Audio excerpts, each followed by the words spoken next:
Bun găsit, doamnelor și domnilor! E o zi ploioasă la Iași, numai bună de stat în fața micului ecran și de a vă implica până la urmă într-o discuție care ne privește pe toți. Pentru că vorbim din nou, iar și iar, și nu o să ne oprim până când nu o să inaugurăm cele două autostrăzi pe care le așteptăm de zeci de ani aici în Moldova. Vorbim astăzi iarăși despre autostrada A7, ritmul și stadiul lucrărilor și despre autostrada A8, perspectivele, speranțele pentru această autostradă. Autostrada Moldovei versus Autostrada Unirii. Discutăm despre acest subiect cu invitații noștri de astăzi și le mulțumesc că sunt în studioul TVR Iași, domnului Cătălin Urtoi, în prezent membru al Consiliului de Administrație al Companiei Naționale de Investiții Rutiere. Bine ați venit în studioul nostru. Sărmâna și mulțumesc de invitație. Și membru fondator al Asociației Hai că se poate, pentru că știm că această asociație este implicată mult în tot ceea ce înseamnă susținerea realizării acestei autostrăzi A8 și, de asemenea, domnul Adrian Covăsneanu, fost secretar de stat în Ministerul Transporturilor, acum ca membru fondator al Asociației Moldova Vrea Autostradă. Mulțumesc de invitație. De asemenea, vă invităm să vă implicați, așa cum spuneam, să fiți activi pe pagina noastră de Facebook, să veniți cu întrebări, cu sugestii pentru invitații noștri, dar la fel și la numărul de WhatsApp 0792 111 102. Așadar, aș porni discuția de la faptul că în urmă cu puțin timp, mai mulți reprezentanți activiști pentru infrastructură din zona Moldovei, în special din Iași, au dat din nou un ultimatum guvernului, au atras din nou atenția că dacă nu se deblochează situația de la autostrada A8, riscăm să pierdem fondurile și atunci lucrurile trebuie să se miște în sensul pozitiv și să profităm de ceea ce ni se oferă, dar niciodată n-am știut să luăm ceea ce ni se dă. Care e situația în acest moment? Ce putem spune? Mai ales că astăzi, domnule Urtoi, ați participat la o ședință a Consiliului de Administrație de la Compania Națională de Investiții Rutiere. Da, așa este. Dar eu aici l-aș lăsa pe colegul Adrian să înceapă, fiindcă ei sunt cei care au tras din nou un semnal de alarmă, nu? Da, la București. Da, mulțumesc. Ideea e că a fost un demers inițiat de Camera de Comerț din Iași. Aici domnul Butnariu a fost, să spunem, portavocea acestui eveniment. Ne-am adunat mai multe ONG-uri acolo, iar într-un final 3 ONG-uri au aderat la ideea de a face o scrisoare comună către Ministrul Transporturilor, prin care să ne arătăm cumva, neapărat dezamăgirea, cât să ridicăm din nou mingea la felul, pentru că autostrada 8, să spunem, în contextul ei mai amplu, are diferite întârzieri în funcție de zonă și cumva am vrut să arătăm că au fost întârzieri pe sectorul Ungheni și Târgu Neamț, dar întârzieri și pe sectoarele deja licitate, dar nu începute efectiv partea de proiectare și execuție. Deci a fost un cumul de întârzieri și mai mult decât atât, noi am solicitat mai abitir sau mai puternic reluarea acelor ședințe de progres care se desfășurau cu o anumită recurență și noi primeam informații oficiale.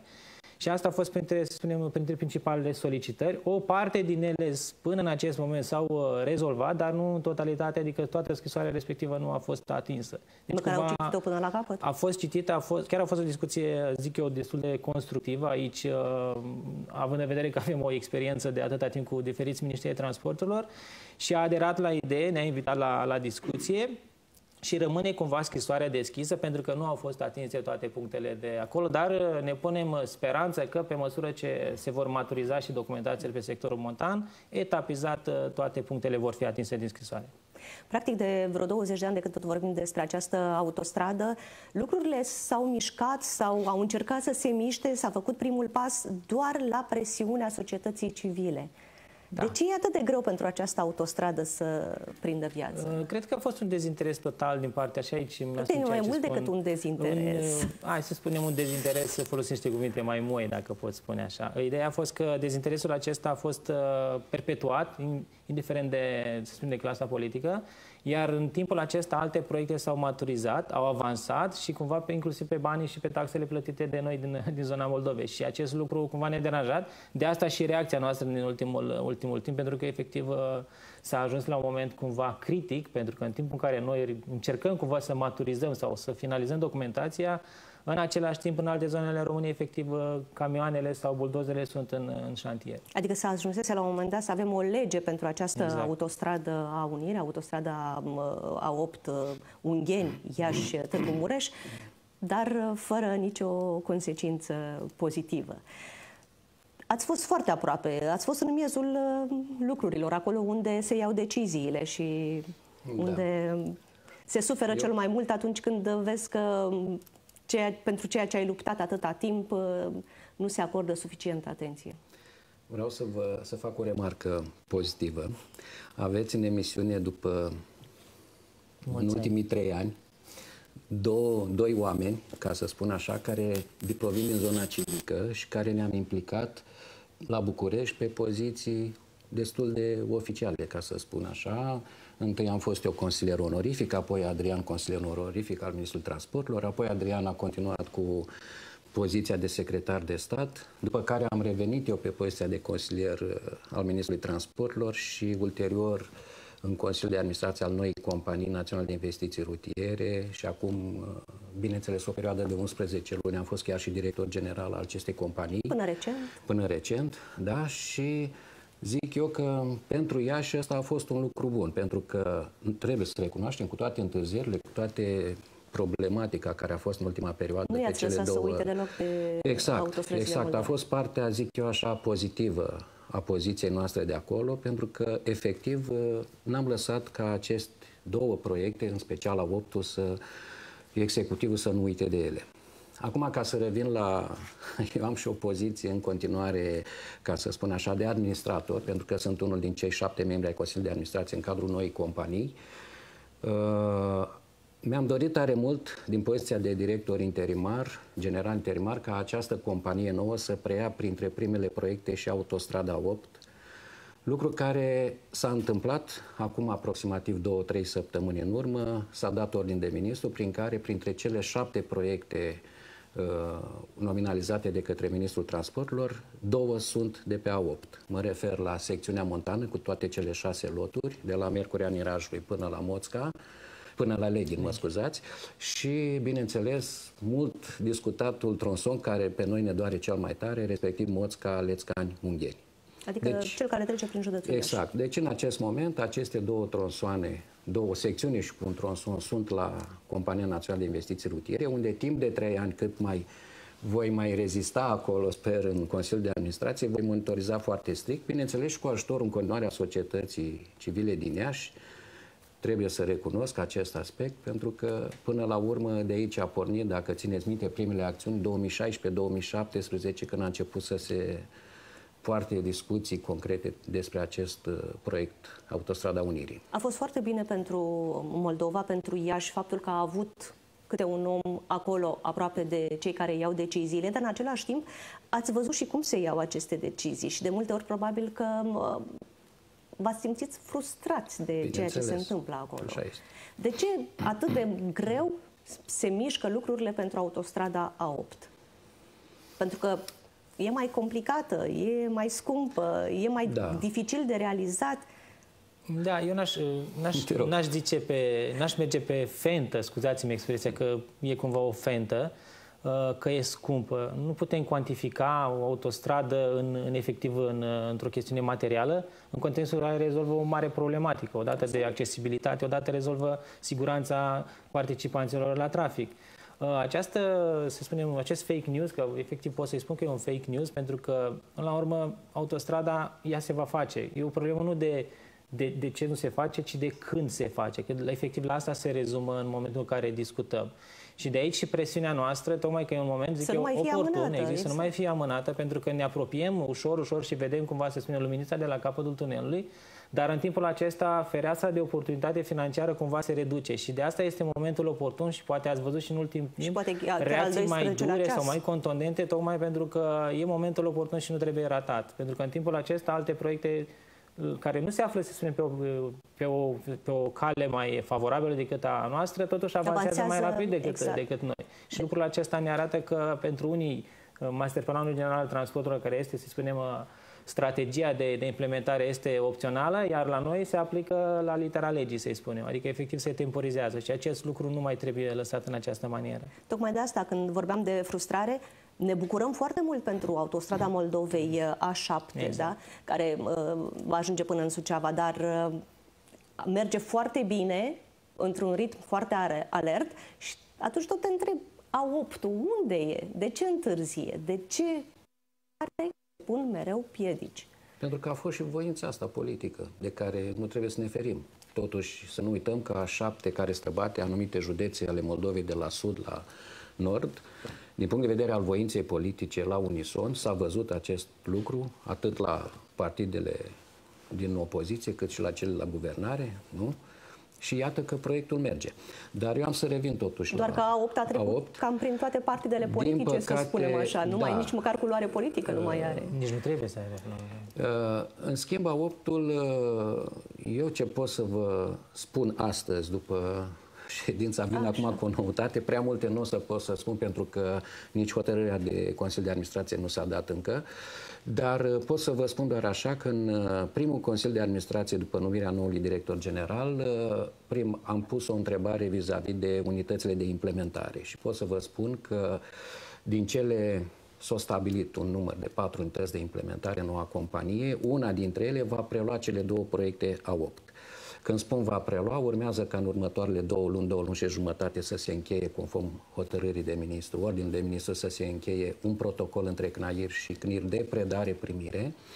Și un aspect foarte important aici va fi practic și o concurență, ceea ce va naște, zic eu, un lucru pozitiv din toată problematica asta, între noua companie CNIR și CNAIR, deoarece în comisiile mixte care se vor stabili la nivelul celor 2 companii vor fi membrii și dintr-o parte și din alta, care vor gestiona evoluția acestui proiect, începând de la etapa implementării, ca să spun așa, a preluării și până la ultimul moment când se va semna practic contractul efectiv de preluare. În momentul de față, condițiile sunt foarte clare ca și procedură. CNAIR-ul își desfășoară în continuare activitatea până la finalizarea unor etape, urmând ca imediat cu terminarea, finalizarea unor anumite etape, contractele să le semneze mai departe Compania Națională de Investiții Rutiere. Și aici am să dau un singur exemplu. Spre exemplu, avem pe secțiunea montană, că în momentul de față sunt cele 6 loturi, din care unul deja este în etapa de licitație. În momentul în care se finalizează etapa de licitație, contractul se semnează direct de CNIR. Deci, din momentul acela, tot ce înseamnă partea de execuție și proiectare va fi gestionată strict de către Compania Națională de Investiții Rutiere. De aceea eu spun că următorii 3 ani, pe care urmează să-i mai am acolo în Consiliul de Administrație, vor fi foarte importanți atât pentru companie, cât și pentru Moldova, cât și pentru ea și chiar pentru mine ca și membru în cadrul Consiliului de Administrație. O să revenim asupra fiecărei autostrăzi, să vedem stadiul la care se află în acest moment și care vor fi pașii următori. Dar vă invit să vedem împreună un reportaj realizat de colegul meu, Cristi Donose, la sfârșitul lunii ianuarie, privind lucrările de pe A7 și A8 și revenim imediat în direct. Lotul de autostradă dintre Mircea și Pașcani are o lungime de 28 de kilometri și la aproape 8 luni de la eliberarea ordinului de începere a lucrărilor are un stadiu de execuție de sub 3%. Într-un final s-au început lucrările pe care le așteptam undeva de la sfârșitul anului trecut, în contextul în care, să zicem, utilajele erau așteptate de mult pe acest sector. Sunt primele lucrări de copertare, sperăm într-o mobilizare accelerată pentru că are de recuperat o serie de lucrări neexecutate până acum. Vremea sperăm să țină, logistica trebuie să fie exemplară. Potrivit contractului, pe această secțiune ar trebui să se circule până la sfârșitul anului viitor. Din 22 ianuarie a început decopertarea pământului pentru realizarea unui nod rutier de tip turbion, ce va asigura legătura dintre autostrăzile A7 și A8, care se vor intersecta la 7 km de Pașcani. Nodul rutier dintre autostrăzile A7 și A8 are o geometrie aparte, fiind construcție de tip turbion cu raze ale bretelelor cuprinse între 400 și 600 de metri.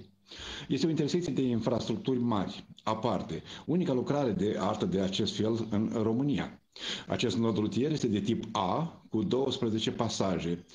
Pentru materializarea acestui nod rutier nu va fi nevoie de defrișări, iar amplasamentul se află departe de ariile naturale protejate. Să nu uităm că acest contract a fost semnat în februarie 2023 și în mai 2023 s-a dat ordinul de începere.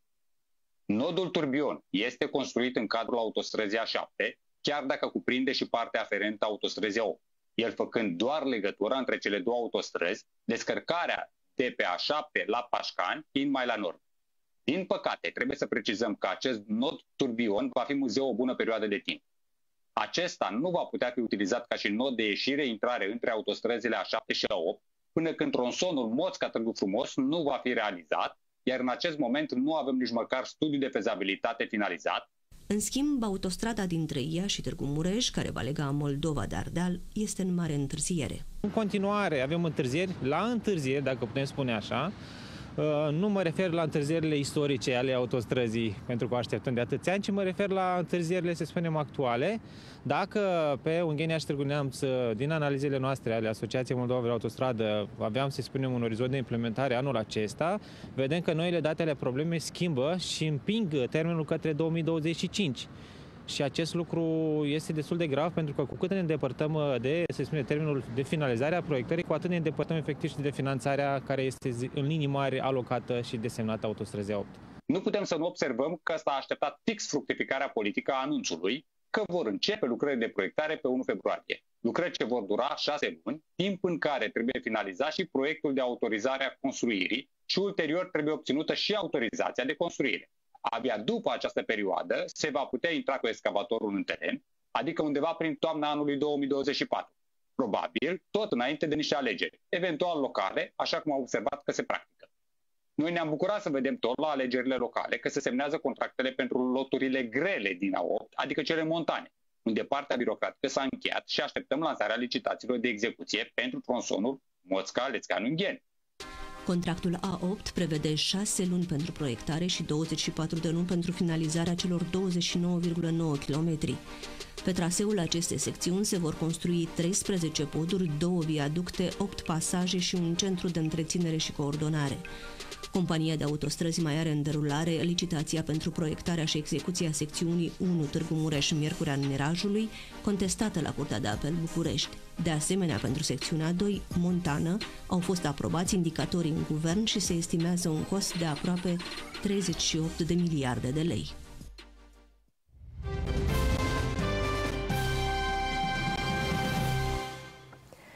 Cam așa se vedeau lucrurile în ianuarie în ceea ce privește A7, A8 și cu acel turbion. Dar ce s-a schimbat în să zicem în sens pozitiv, cel puțin vis-a-vis de un lot, secțiunea 1, dinspre Târgu Mureș spre Miercurea Miraj, unde avem deja semnat contractul de proiectare și execuție. Și-au primit și ordinul de începere. Și-au primit ordinul de începere a lucrării cu termenul 31 mai. Aici a fost o discuție interesantă de ce termenul așa de târziu, dar e bine că a fost emis acel termen. Din calculele noastre, dacă facem o matematică elementară, cam ieșim din PNRR, pentru că ne ducem undeva în noiembrie 2026 și PNRR-ul ne zice sfârșitul lui iulie, începutul lui august. Deci cumva suntem ieșiți puțin din PNRR din perspectiva contractuală sau de asumare a finanțării din PNRR, dar sperăm ca această întârziere să poate fi recuperată în timpul. Ar fi riscul să pierdem Există riscul momentan de a pierde acești bani. E vorba de un împrumut bancar, dar asta e de fapt detaliu foarte important care face diferența. Da. Dar noi, vă dați seama, nu neapărat că sancționăm, că trebuie să comunicăm lucrul acesta, pentru că termenele trebuie respectate, inclusiv angajamentele de țară față de organismele internaționale. În schimb, lucrurile merg foarte bine pe autostrada A7. Cel puțin așa vedem noi din ceea ce citim, ceea ce primim la televizor.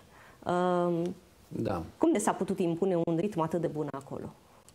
A contat foarte mult, cum am spus și la începutul emisiunii, a contat foarte mult și voința politică. Se pare, mai mult ca sigur, din păcate sau din fericire pentru noi, a contat și noua situație geostrategică, nu mai revin, cu acel război din Ucraina, nedorit de altfel. A contat foarte mult, spre exemplu, de la Pașcani la Suceava și la Suceava-Siret, foarte mult intervențiile care au fost în acea zonă la nivel de Consiliul Județean și, bineînțeles, echipa de acolo. După cum știm, acum câteva zile au fost dați, de fapt, și indicatorii tehnico-economici pe porțiunea de la tronsonul de la Pașcan la Suceava. Un tronson care, la un moment dat, culmea, era în urma tronsonului Moț-Caleț-Canungheni, din păcate. Deci, una peste alta, se pare că s-a dorit mai mult acest proiect la nivel politic, dar eu zic că să fim optimiști, pentru că deja avem, eu zic, vești bune și pentru A8. Din păcate, această întârziere care ne doare pe noi cel mai tare de pe Moț-Caleț-Canungheni nu va mai putea fi recuperată, dar măcar să o stopăm. Asta este interesul nostru acum, să stopăm această întârziere. Întârziere care a avut, din păcate, mai mulți factori. N-a ținut cont neapărat de zona politică, au ținut cont și de proiectant, din păcate, și de situația din teren, în zona UAT-urilor, unde au fost acele și unde sunt în continuare discuții legate de traseu, au fost și, din păcate, probabil o să mai continue. Și vom vedea în continuare ce vor fi mai departe, că tocmai spuneam lui Adrian la un moment dat în pauză despre ce va fi cu situația lucrărilor de artă, pentru că pe Leț-Canungheni, spre exemplu, avem câteva lucrări de artă dificile, cum sunt acele 2 tuneluri, mai avem viaductele și, bineînțeles, acolo o să fie ceva, zic eu, lucruri mai complexe de realizat. Da, pomeneați de războiul de la graniță, până la urmă ar trebui să fim oportuniști să profităm de această situație, pentru că citeam zilele trecute un articol, chiar francezi, în Le Monde, spuneau că A7 este extrem de importantă pentru traseul grânelor din Ucraina, în eventualitatea încheierii acestui război cât mai repede și atunci, eu știu, afacerilor pe care le putem avea cu țara vecină, dar în același timp și o strategie NATO, această autostradă A7. Și ne întrebăm, A8-ul, de ce nu intră în această ecuație? Că e tot la granița de nord-est a Uniunii Europene. Că intră, dar aș completa ce a zis Cătălin, această diferență de abordare între A7 versus 8, din perspectiva, să spunem, autorităților județene locale. A7 a avut și un avantaj de timp. Dacă ne aducem aminte și căutăm în istorie, contractele de studiu de fezabilitate au fost semnate din 2020, pe când la 8 undeva în primăvara anului 2021. Deci cumva au avut și un avantaj de timp, dar asta nu scuză autoritățile locale, doar o precizare de finețe. În schimb, invocați faptul că de ce nu există interes din partea, să spunem, organismelor suprateritoriale sau organismelor cumva cu conotație militară. Această întrebare am adresat-o și eu domnului Joană când a venit la Iași într-o discuție și cumva și-a arătat interesul sau susținerea parțială sau nu neapărat angajantă, dar cumva susțin acest proiect. Mai mult decât atât, dacă ne uităm la podul de la Ungheni, el are o finanțare cumva asumată pentru că are o utilitate duală. Adică poate fi valorificat din perspectivă civilă, cum o folosim noi autostrăzi în mod curent, dar și într-o perspectivă militară. De asta, inclusiv structura podului și, să spunem, detaliile tehnice îl califică pentru a putea fi valorificat, inclusiv într-o perspectivă militară. Deci, cumva, putem găsi o conotație și militară la autostradă 8 și asta este încă un nou element de potențială presiune pentru autoritățile naționale de a valorifica cât mai rapid autostrada 8. Și de a respecta termenele și de a nu mai propune amânări peste amânări. Exact. Și pentru că e și un an electoral și se apropie prima campanie electorală din 2024, luna trecută a fost așa o descindere în județul Vrancea, pe traseul autostrăzii A7, cu premierul Ciolacu, ministrul Grindeanu și președintele Senatului, domnul Ciucă. Vedem și noi știrea și revenim. Lucrările la autostrada Moldovei avansează în ritm alert, iar în acest an vor fi gata mai multe tronsoane. Este concluzia ministrului transporturilor Sorin Grindeanu, care a mers azi pe șantier alături de premierul Marcel Ciolacu și de președintele Senatului Nicolae Ciucă. Până la sfârșitul anului se va putea circula pe 2 din cele 3 loturi de la Ploiești la Buzău, integral de la Buzău la Focșani, cu termene devansate, dar și în zona Adjudului, adică pe primul tronson dintre Focșani și Bacău. Din cele 13 tronsoane ale autostrăzii A7 de la Ploiești la Pașcan se lucrează pe toate 13. Pe Conform contractelor, pe 4 dintre ele ar trebui să se termine lucrările anul acesta. Pentru Adjud, așteptările sunt foarte mari, în condițiile în care tot traficul greu spre Moldova trece prin centrul orașului. Infrastructura ne este stricată an de an, de la străzi, clădiri, ajungem la poluare, până la, cred eu, majoritatea românilor că nu sunt nevoiți să mai aștepte în trafic, cum de multe ori stau cel puțin o oră ca să tranziteze micuțul nostru municipiu. Dacă lucrările vor continua în ritmul actual, până la sfârșitul anului vor fi gata circa 150 de kilometri din autostrada Moldovei. E o devansare a lucrărilor și haideți să fim corecți. Vorbim de o promisiune și o obligație pe care România și-a luat-o prin Programul Național de Redresare și Reziliență. Reprezintă cel mai important obiectiv de infrastructură al țării în momentul de față și ea va asigura fluidizarea traficului. Autostrada Moldovei de la Ploiești până la Pașcani este finanțată prin PNRR.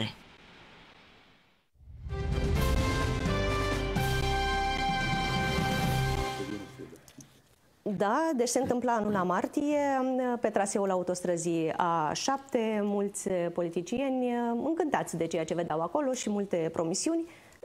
Spuneam noi, este finanțată prin PNRR, ați completat dumneavoastră în studio că nu numai PNRR, dar finanțarea din PNRR este limitată cu termenul de finalizare, adică grijă mare, dacă depășiți acest termen, ce se întâmplă? Dacă depășești acel termen, efectiv pierzi acel împrumut. De fapt, lucrurile sunt mai complicate de atât. Termenul contractual e una, termenul angajant în PNRR e altul. Eu cumva... Adică avem niște șanse în plus. Avem niște șanse în plus în ce sens? În sensul că nu m-aș grăbi să finalizăm autostrada A7 înainte de termenul contractual. Adică cumva mi se pare mai riscant să grăbim niște etape de lucru de execuție, pentru că după aia riscăm să grăbim anumite etape și automat calitatea lucrurilor poate să sufere. Și eu personal nu mi-aș dori lucrul acesta. De asta aș lăsa constructorul sau constructorii, că sunt mai mulți, să-și facă treaba la modul calitativ, pentru că ulterior să nu avem incidente în trafic. Am avut inclusiv la un moment dat chiar un incident în timpul execuției cu acel accident nefericit de pe A7. Deci cumva aș vrea ca autostrada A7 să se implementeze într-o manieră durabilă, dacă pot să mă exprim mai altfel. Da, și bineînțeles să respectăm termenele contractuale, dar m-aș uita mai degrabă la termenul din PNRR, respectiv anul 2026, ca bornă relevantă pentru finalizarea autostrăzii A7. Da.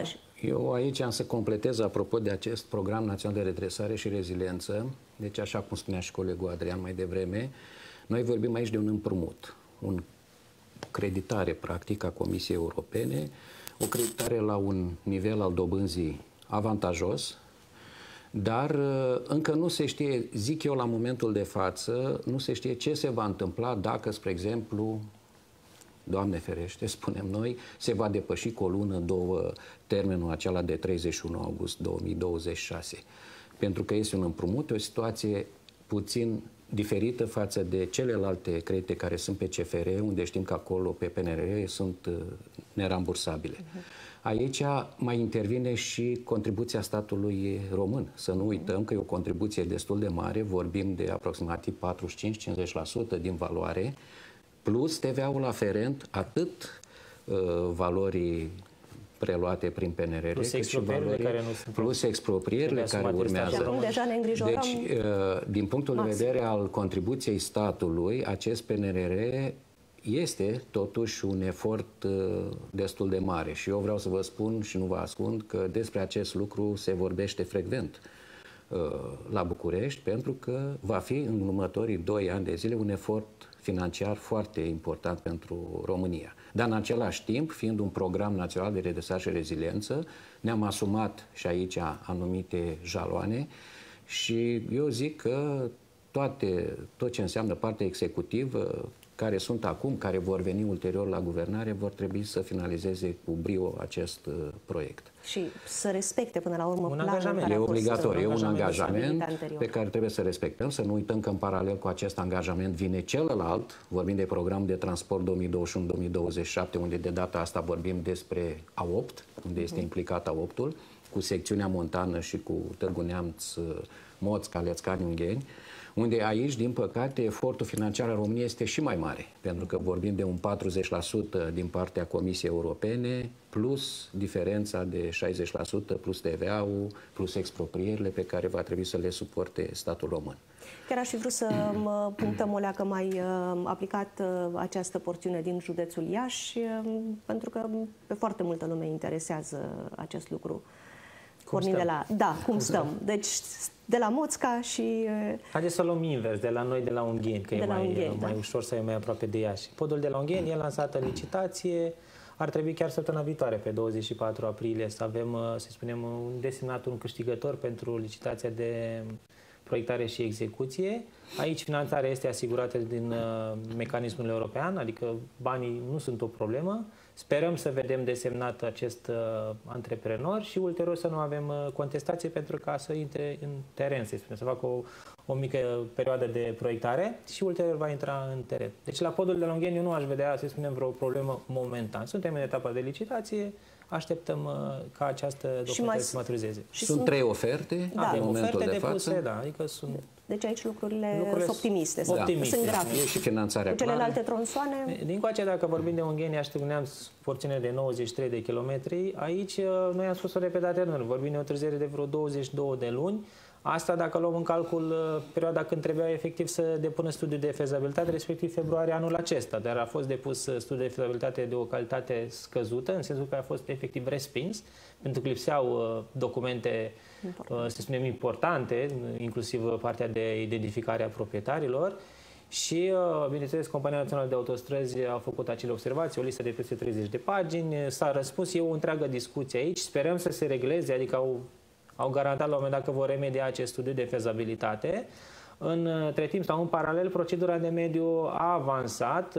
La fel, la rândul ei, o procedură întârziată cu peste un an de zile, pe calendarul inițial, pentru că sunt niște termene și acolo, dar nu din vina autorităților locale, ci din vina directă a proiectantului, în sensul că a depus o documentație care nu avea calitatea necesară să depășească etapele procedurale de mediu.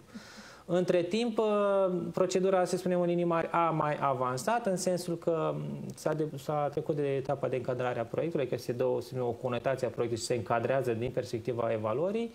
Un aspect pozitiv de menționat, n-am mai întâlnit la un proiect din zona Moldovei, în sensul că nu a fost nevoie de evaluare pe corpurile de apă la un proiect de asemenea învergură. E un lucru bun, în sensul că a mai redus din eventuala întârziere cu vreo 30 de zile și cumva să rezum, să nu intru în detalii tehnice, ar trebui undeva în vara anului acesta să avem acordul de mediu. Asta însemnând acordul de mediu. De asta tot timpul lumea întreabă ce e cu acest acord de mediu. E o documentație foarte importantă. Este efectiv o condiție ex ante ca să poți obține finanțarea europeană și îți asigură respectarea tuturor condiționalităților de mediu. Este o documentație primordială ca să poți accesa fondurile europene pentru execuția acestui proiect. Aici vreau eu să-l completez pe Adrian. Chiar astăzi am avut o discuție cu directorul general al companiei Consitrans și revenind la ce spunea dânsul despre acea documentație de 30 de pagini, observațiile, ei s-au angajat ieri, spre exemplu, într-o discuție cu compania și mie astăzi mi-au subliniat acest lucru, că la sfârșitul, până în a doua parte a lunii mai, deci undeva după sărbătorile pascale, am înțeles că vor depune studiul de fezabilitate cu toate completările. Deja mâine va fi în județ o compania care se ocupă de partea de exproprieri și au venit ca să, la fața locului, să vadă cum pot face, că sunt ceva terenuri pe care în momentul de față ei nu se cunosc proprietarii. Din păcate, UAT-urile sunt depășite în această etapă și atunci era obligatoriu ca Consitransul totuși să implice, pentru că până la urmă e contractul lor. Și asta pot să vă spun ultimele noutăți de astăzi, iar acordul de mediu în aceste condiții va fi gata, tot ei astăzi au subliniat, undeva la nivel de luna iulie-august. Deci, probabil, asta ar însemna că urmează CTE-urile și acolo mai avem vreo 30 de zile, probabil undeva septembrie-octombrie, spre final, să avem în sfârșit o documentație clară cu SF, acord de mediu, exproprieri, în așa fel încât undeva spre final de an să avem în sfârșit posibilitatea să prindem și aici indicatorii tehnico-economici. Și dacă tot ați pomenit de exproprieri, un reportaj realizat de colegul nostru Răzvan Georgescu din județul Vrancea la sfârșitul anului trecut pune tocmai această problematică în discuție. Vedem reportajul și revenim, poate ne mai lămurim un pic cum e cu exproprierea pe acolo pe unde trece autostrada. Carmen Voicu și-a construit o casă în satul Vânători, unde deține 5.000 de metri pătrați de teren. Femeia a aflat că e pe lista expropriațiilor abia când s-a trezit cu buldozerele la poartă. Șoseaua din fața casei nu mai există. Deci dacă vreau să intru în curte, trebuie să-mi pun cizmele de cauciuc și să intru în curte. Dar, ok, și ce fac acolo? N-au nevoie de toată proprietatea mea, dar cumva autostrada trece prin living. Deci dacă vreau să stau în bucătărie, nu e nicio problemă, mă vor lăsa. Noi așteptăm, eu mai ales, aștept o înștiințare oficială că voi fi expropriată cu X metri pătrați pe care să o pot contesta în instanță. Autoritățile spun că abia de acum va exista o interacțiune între stat și proprietari. Vor fi constituite comisii în toate localitățile prin care va trece autostrada, iar exproprierile vor fi discutate cu fiecare proprietar în parte. Dar pentru fiecare proprietar identificat cu fiecare lot expropriat, e deschis deja un cont cu suma alocată la CEC Bank România și după ce se vor face aceste întâlniri între comisie și proprietari, în funcție de decizia și de contractele asumate de ambele părți, se vor debloca acele sume. Reprezentanții companiei de autostrăzi susțin că vor fi făcute demolări acolo unde este cazul, pentru că proiectul e în fază de execuție. Dacă există probleme pe care le reclamă cetățenii, se pot duce în instanță și acolo, dacă instanțele le dau dreptate, noi suplimentăm sumele pentru acele suprafețe de teren expropriate. Acele imobile care sunt pe traseul autostrăzii sunt demolate. Adică aici nu mai avem o discuție. Este vorba despre expropriere pentru cauză de utilitate publică. În județul Vrancea, sumele acordate de stat drept despăgubiri variază între 100 și 600.000 de lei.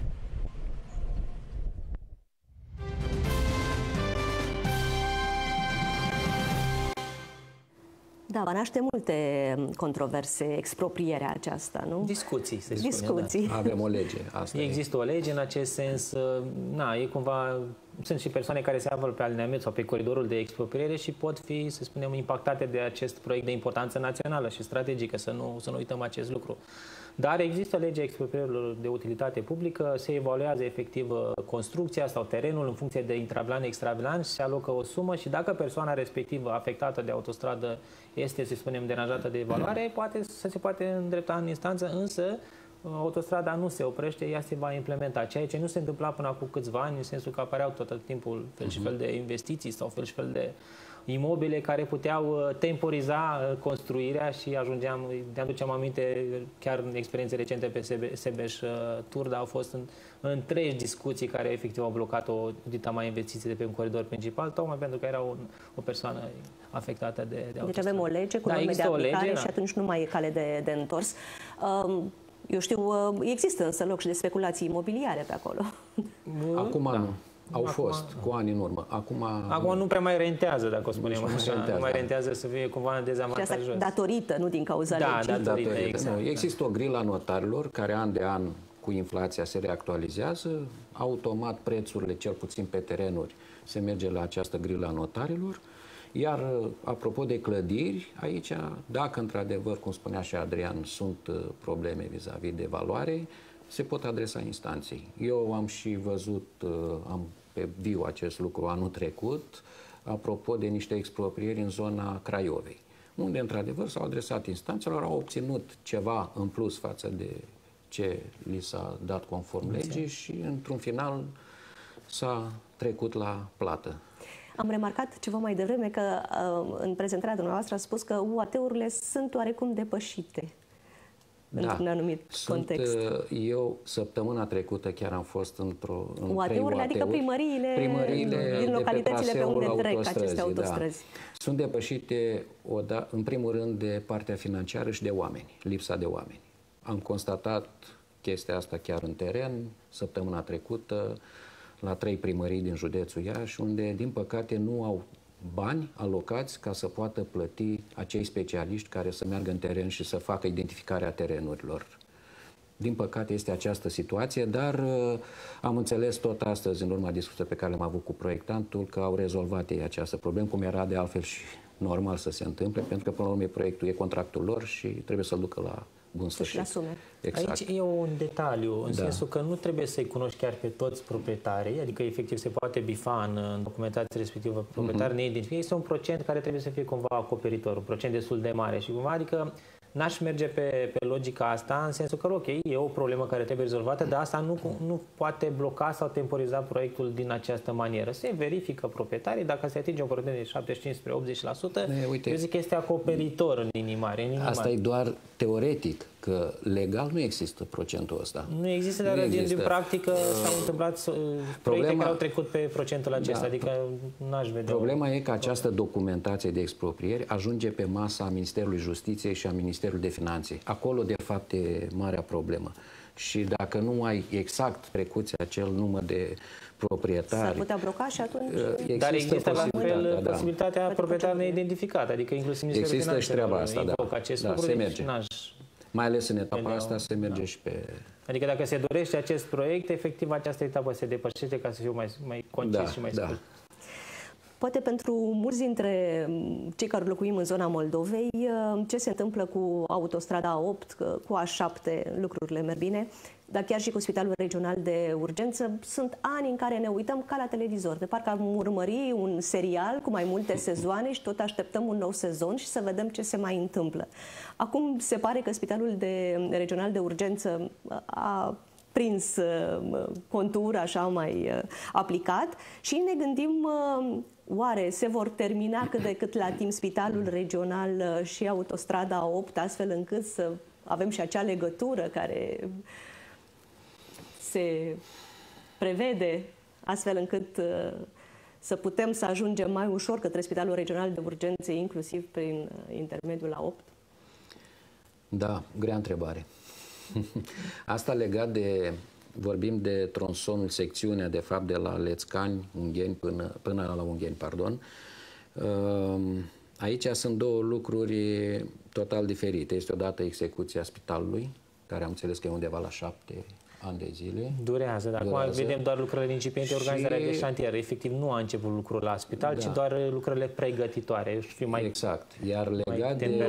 demoralizați, fratele. Nu, e etapa normală. Adică, urmează și doar când legat de Lețcani Ungheni, eu personal am să mă pot exprima legat de timpul de finalizare în toamnă, spre final de an, când vom vedea finalizată partea de documentație. Abia după aceea vom putea ști cu exactitate ce va fi acolo, vom vedea, atunci vom ști și sumele aferente fiecărui lot și vom ști cu exactitate atunci cam cum putem ataca proiectul acesta în așa fel încât eu iarăși sunt optimist, îl vreau în 2030 finalizat, la final. Adrian probabil o să continue să spună, el e mai pesimist. Mai realist, moderator. Da, e zona de necunoscut, să-i spunem. Zona de necunoscut mai ales arealul Lețcani, ocolirea municipiului Iași pe partea de nord este cea mai problematică, pentru că vorbim de un teren instabil, sunt procese geomorfologice active, e acea argilă specifică, argila de Bahlui, să spunem, pe care o cunoaștem sau specialiștii o cunosc și cumva asta poate impacta inclusiv buna desfășurare a execuției. De asta studiile geotehnice trebuie făcute foarte bine, fundamentat, asumate, recepționate de către CNAIR, iar ulterior cine va câștiga licitația de execuție să fie o firmă serioasă care are experiență în a construi în terenuri de asemenea, să spunem, factură, adică destul de instabile, pentru că este mai ușor, culmea, să construiești în sectorul montan în care știi, în principiu, roca este mai dură, pe când dincoace sunt terenurile mai mișcătoare.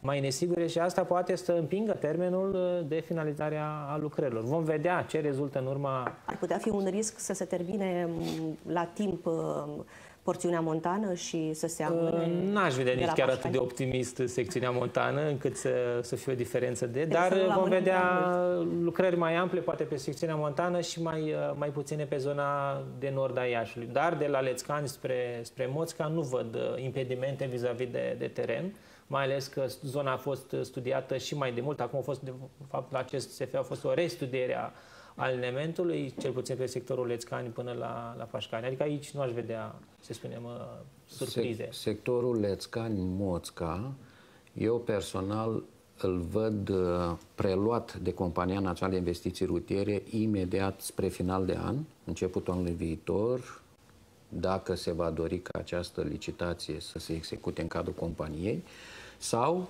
se va merge în tandem, în comisia mixtă CNIR-CNAIR, cu licitația care se desfășoară de execuție, că aici vorbim doar despre execuție, în cadrul companiei CNAIR. Ulterior, după licitație, imediat să fie preluat contractul de execuție. Deci eu văd, începând de anul viitor, ca acest tronson de la Lețcani până la Ungheni să se separe în două, ca să zic așa, fiecare cu loturile lui. Probabil pe Moțca Lețcani vom avea 2 loturi, sau 3 chiar, 2-3 loturi, cam așa, probabil, da? Funcție și de noduri și de descărcări. Și îl văd, începând de anul viitor, îl văd să intre într-o etapă mai accelerată.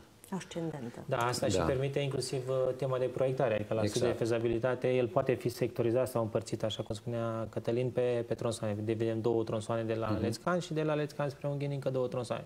Deci ele pot fi promovate cu prioritate mai rapid Lețcani spre vest. Spre Mosca. Spre Mosca, da. Față de și pentru că ne apropiem de finalul emisiunii, să terminăm așa într-o notă mai optimistă și să vedem un reportaj realizat acum 2-3 săptămâni de Cristi Donose despre A7, tronsonul de la Pașcan către Suceava. Vedem ce a consemnat și revenim pe final. Autostrada Pașcan-Suceava va fi împărțită în 2 loturi, iar contractele pentru construcția acestora vor fi scoase la licitație separat. Va avea doar 12 km pe teritoriul județului Iași, 6 km și jumătate în Botoșani și puțin peste 43 de km în județul Suceava. Este o lucrare complexă cu 23 de viaducte, 37 de pasaje, 12 poduri și 5 noduri rutiere la Tătăruș, Dolhasca, Roșcani, Dumbrăveni și legătura spre aeroportul Suceava. După ce trece de, să zicem, de etapa de transparență decizională la Ministerul Transportului, trebuie să meargă la HG de indicatori.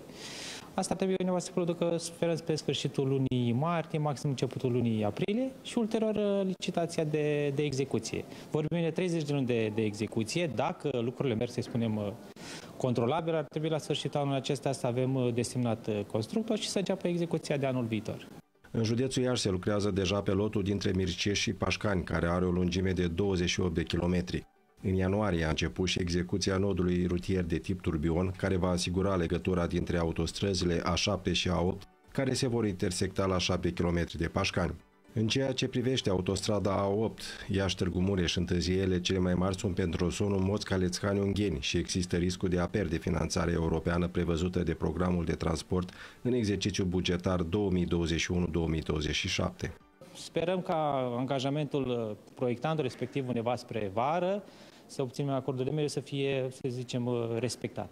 Autostrada Iași-Târgu Mureș va avea aproape 310 km și până acum doar pe sectorul Târgu Mureș-Miercurea Nirajului s-a semnat contractul de proiectare și execuție cu un constructor din Turcia. Societatea civilă atrage atenția asupra întârzierilor, dar și a necesității găsirii unor alternative pentru finanțare, cum ar fi bugetul de stat sau programul de interconectare europeană.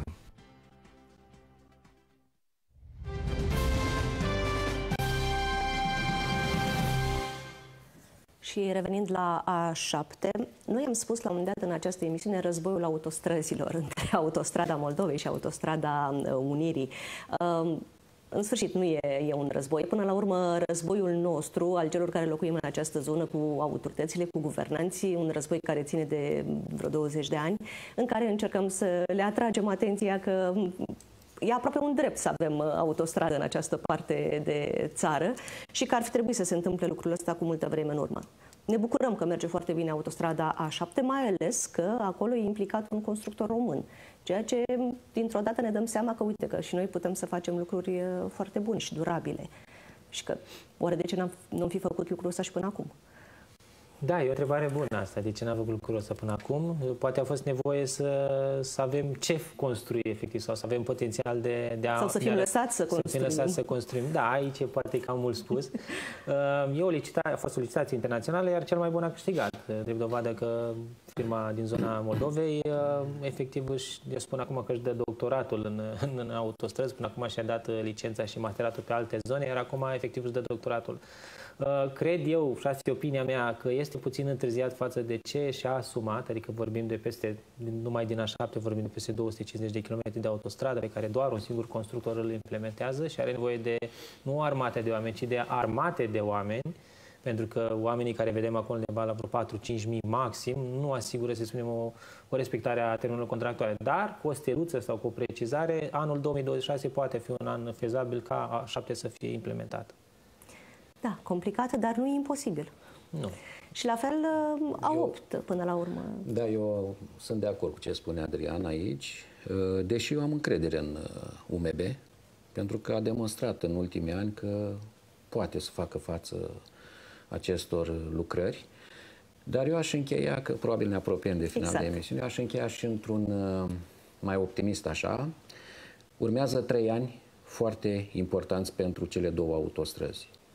Deci trebuie să finalizăm PNRR-ul, atât pe capitele de pe A8 cât și pe A7 până la Pașcani, până în 2026.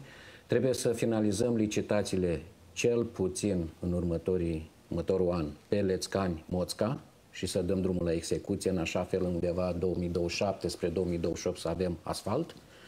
Trebuie să se finalizeze licitațiile și să avem măcar minimorum pe 2 loturi de pe secțiunea montană și să le vedem, și acestea sunt practic loturile mai puțin dificile de pe secțiunea montană din cele 6 loturi, și aici să avem demarate toate licitațiile anul acesta, iar anul viitor să avem deja, zic eu, proiecte finalizate pe 2 loturi și începute spre final de an. Așa ar trebui, optimist vorbind, respectând un anumit program, așa ar trebui să avem constructori și, bineînțeles, să vedem de la Pașcan la Suceava, iarăși până în 2027 să avem constructori și să ne apropiem de acea autostradă spre 2028 de finalul ei. Cam așa văd eu. Deci, repet, urmează 3 ani, 4 ani definitorii pentru realizarea celor două proiecte. Și păstrând aceeași analogie, cred că și societatea civilă din Moldova, dar mai ales din și-a dat doctoratul în a susține aceste proiecte ale autostrăzilor. În acest sens, drept dovadă că capetele care sunt introduse în PNR a fost venite din urma societății civile de la Moldova, de la noi, și cumva o să încercăm în repetate rânduri să venim cu soluții să accelerăm aceste că lucrurile s-au mișcat anul ăsta cu A8-ul. Da, chiar s-au mișcat și a fost un efort comun al tuturor ONG-urilor, inclusiv anumite partide politice au promovat. Și, la urmă, e interesul comunitar, interesul regional. Și nevoie de cât mai mulți oameni la București care să ne reprezinte.